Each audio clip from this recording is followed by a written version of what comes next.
What's going on, lads? What's the crack? Hope you guys had a good weekend. We're back with another squad builder. I'm buying a couple of players here. We are doing an England under 2100 squad. A lot of people have been asking me for this. So yeah, look, you don't need to focus too much on building an absolute dominant squad. All you need to focus on is having a team that's going to be up in condition and, stacking the chances of getting unwavering players into your squad, have a couple of super subs on the bench, and then obviously stay under the limit while not having to white bench. You should be using this to improve, to test out players. I'm buying a couple of players here that have unwavering form. Because I want them to be up on the form arrow more often than not.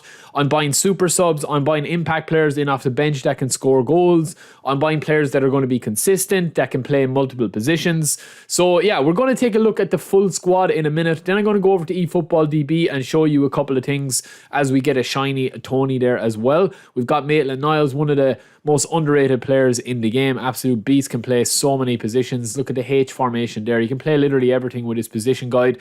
But yeah, it's all about, I think, scoring goals. A lot of people are kind of taking, building a squad around 3 or 4 players and then having a bench of like 52 rated players.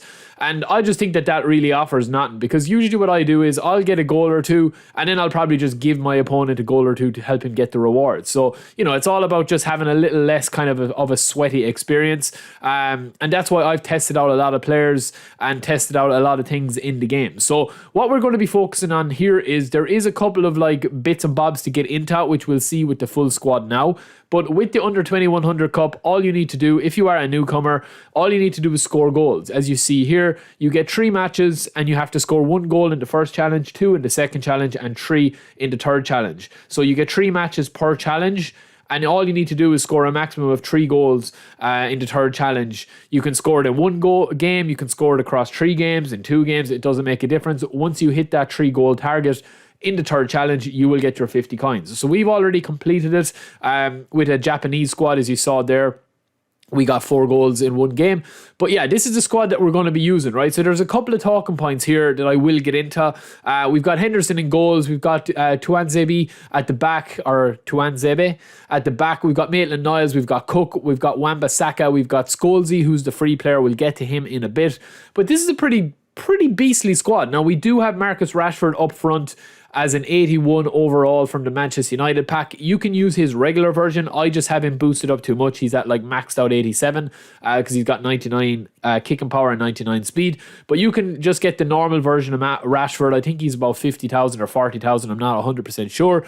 And this squad will still be under. And you could also get, any centre forward that's around 78 to 80 overall will fit in this team strength. And as I said, I don't really recommend, and I don't condone white benching. I like to get players to test them out and to see whether they're worth boosting up, whether to see if they are able to going to be in a future squad of mine, if I'm doing a road to glory, free to play on a different profile, if I'm starting from scratch or whatever. But yeah, we've got a mix of pace. We've got our wingers up front, Hudson-Odoi and Eze, who are absolute monsters, really, really good. And on our bench, we have got a mixture of players with unwavering form and then super sub or else really good player skills, such as Willock there. You've also got Tony, who's absolute beast up front. Really, really good player to have and to boost up. If you wanted to lead the line with him, you could, instead of Rashford, and boost him up to 80. Super sub there on him. Super sub there on Danny Welbeck. So the thing is that if one of your players in your starting 11 isn't doing it for you, you can just bring on a couple of super subs and get that boost. If a player is down on form, you have a couple of unwavering form players on the bench. And it doesn't really matter, like, if your goalie is 70 rated or 80 rated. You're going to concede goals in this event either way, because most people stack their players or stack their squads with really good attack-based players. I've come up against guys that have had 4 52 rated fullback or centre-backs in the backs, or 3 centre-backs in the backs. But yeah, this is what we're going to try to be doing here, is just getting players that fit our squad and fit kind of the roles, like having the roles per squad. So you don't really need to play the meta. You don't really need to play anything. You just want players that can dominate in their position and be able to hold their own in case you do come up against somebody. As I said, I came up against a guy who was playing as a French squad, and he had Mbappe, Benzema and Dembele up front, and then literally 7 of his players were 52 rated. He had a fully white rated squad on the bench, and then the rest of his players were like, 90 overall. So he'd like about 690 overalls, and then the rest of the squad were just complete white guys. And I think I beat him like 7-3 or something like that, because he was just passing the ball to Mbappe, which it doesn't matter if you concede. Now, we will talk about Scholesy here, right? Because Scholesy is a legend, but you can get him for free, right? You can get him for free on the eFootball point store. If you do not have enough points in the eFootball store, or if you do and you haven't bought him yet, this is where it is if you're a newcomer.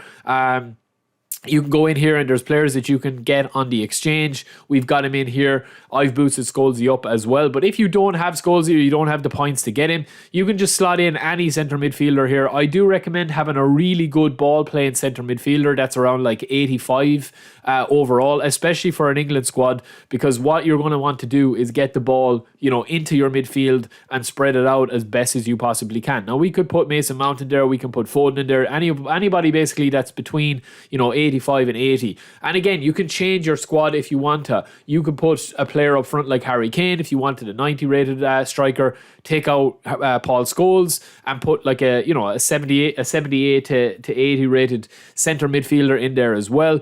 There's lots of players there. I've just tried to pack the team with players, as I said, that have either unwavering form, super sub, or have really good player skills for their position. And then the wingers and the strikers need to have pace and power and be able to kind of, interlink with each other. Like Eze can play left mid, he can play attack mid, or he can play through the middle.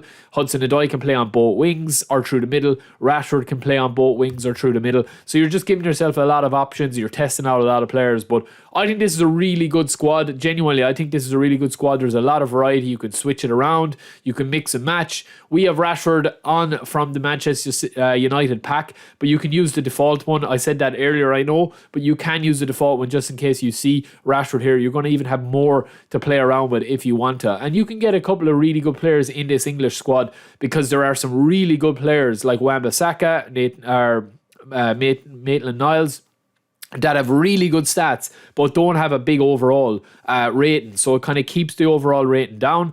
Now, last thing I will say, lads, is about training up players. Don't train up players if you are, going to stay underneath the squad, like level rating. So we're just going to be training up players here with their team playstyle proficiency. Don't train up their stats, just train up their team playstyle. As you see here, we're going to be pumping in maybe 4 to 5 players to bring up their out wide, because that's the formation that we're playing. But you can play any formation that you want, or any team play style that links up with the manager. It doesn't really make a difference. I usually play out wide by default, but you can choose quick counter. Just do what I'm doing here with Tuanzebe and pump the points into whatever play style proficiency you want. You don't have to pick out wide. You can pick long ball counter, possession, or quick counter. I'm using out wide here, and that'll just bring up the overall team play style proficiency of your players and your squad. If you bring it up over 94 or 95, you will get a boost to their overall stats that will not count towards the overall rating. Not that it really matters. But anyway, that's it for me, lads. Hope you enjoyed this English under 2100 squad builder. I'll be back quite soon. Peace.